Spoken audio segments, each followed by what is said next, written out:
नमस्कार दोस्तों, लोकतांत्रिक आवाज़ में आपका स्वागत है।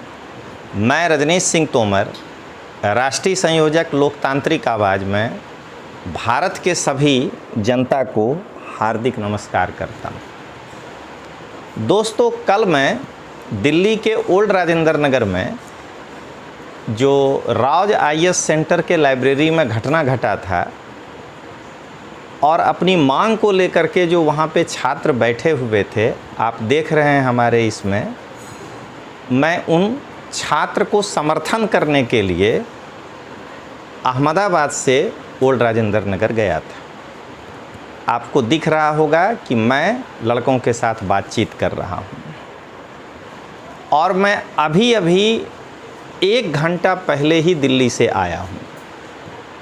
लेकिन इसी बीच में हमारे छात्रों के हित में सुप्रीम कोर्ट के तरफ से एक स्टेटमेंट आया, इसीलिए मैं इतना थका होने के बावजूद लगभग 22 घंटे में ट्रेन में था।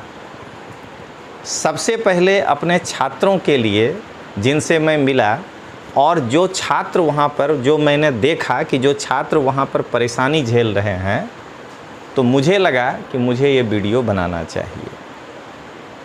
दोस्तों, सुप्रीम कोर्ट का कहना था कि, बल्कि आज कहिए कहना है, और मैं इसे एक ऐतिहासिक स्टेटमेंट कहूँगा, लोग तो ऐतिहासिक फैसला बोलते हैं, कि दिल्ली का कोचिंग डेथ चैम्बर है।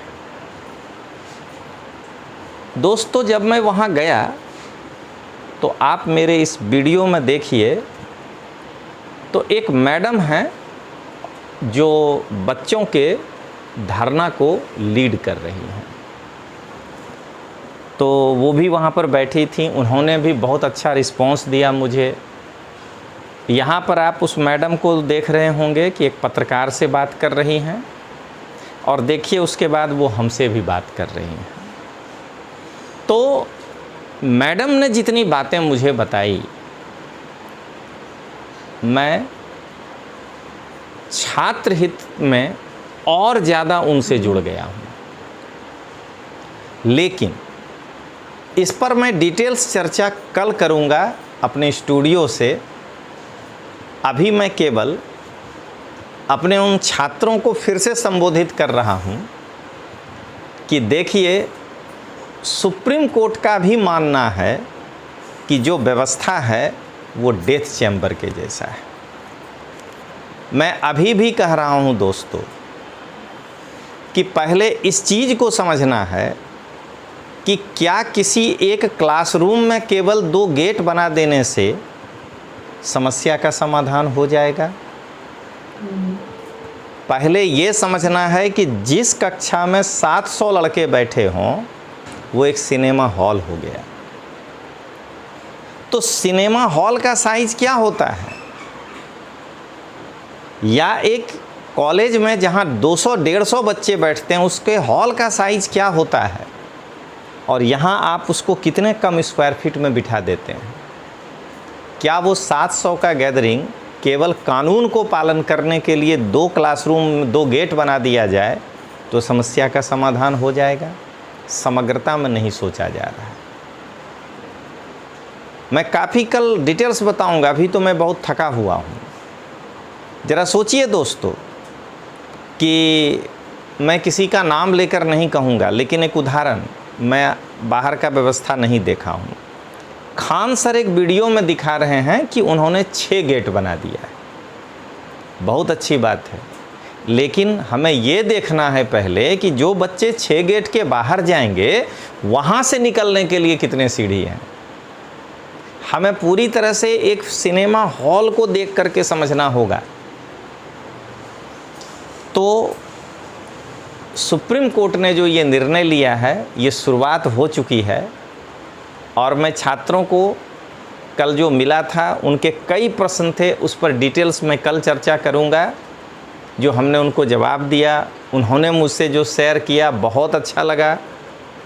लेकिन आज मैं यही कह रहा हूँ कि उच्चतम न्यायालय के इस फैसले को देखिए। मैं छात्रों से बात कर रहा हूँ अभी, देखिए कि कल जो मैंने आपको कहा था CIRB ही असली सॉल्यूशन है, कोचिंग इंस्टीट्यूट रेगुलेशन बिल, और आज देखिए कि मेरे थंबनेल में भी यही है। मैं हाथ जोड़ करके उच्चतम न्यायालय से विनती कर रहा हूँ कि मैं जानता हूँ कि आप सरकार को ये नाम से बिल नहीं बोल सकते हैं, लेकिन अगर उच्चतम न्यायालय चाहे तो सरकार को ये निर्देश दे सकती है कि इस कोचिंग इंस्टीट्यूट को रेगुलेट करने के लिए आप एक बिल लाइए। और मुझे भरोसा है, क्योंकि मैं जॉली LLB 2 सिनेमा के उस स्टेटमेंट को याद कर रहा हूँ जिसमें जज साहब अंतिम में बोले थे कि आज भी लोगों का भरोसा यदि सबसे ज़्यादा है तो कोर्ट के ऊपर है, क्योंकि लोग अंत में यही कहता है कि तुमको कोर्ट में देख लेंगे। अंत में मैं जिस मैडम से मिला था, अपूर्वा भार्गव मैडम जी का नाम है, मैं उनको तहे दिल से धन्यवाद दे रहा हूं कि उन्होंने मेरी बात को सुना, मेरे साथ चर्चा की, और मैं उन छात्रों को भी धन्यवाद दे रहा हूं कि जिन्होंने मुझे 5 मिनट सुना, मुझसे मेरे बातों को समझा, और मैं कल इस पर सिलसिलेवार ढंग से अपने वीडियो के माध्यम से बताऊंगा कि इसमें केवल IAS के लड़के ही प्रभावित नहीं हैं, कोई भी बच्चा जो जा रहा है कोचिंग में सब प्रभावित है, और उसका फाइनल सॉल्यूशन क्या होना चाहिए।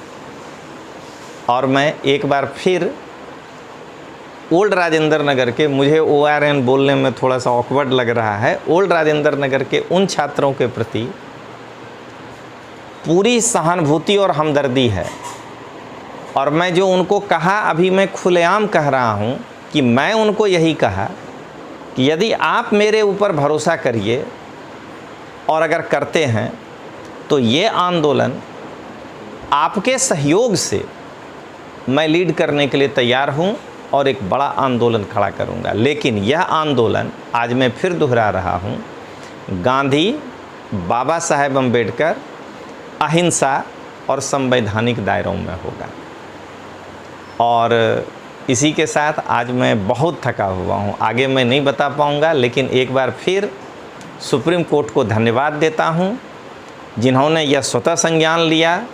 और कल मैं अपने उन छात्रों के साथ जिनसे मिला था, और अपूर्वा मैडम के साथ भी मैं कल विस्तार पूर्वक इस पे चर्चा करूँगा कि एक मैं हिंट दे रहा हूँ कि इसे आंदोलन ना कह के सत्याग्रह का नाम दे करके, कि सत्य के साथ हम आग्रह करने जा रहे हैं कि हमारे लिए कानून बना दीजिए। यहाँ से हम लोग अपनी शुरुआत करेंगे। जय हिंद, जय भारत।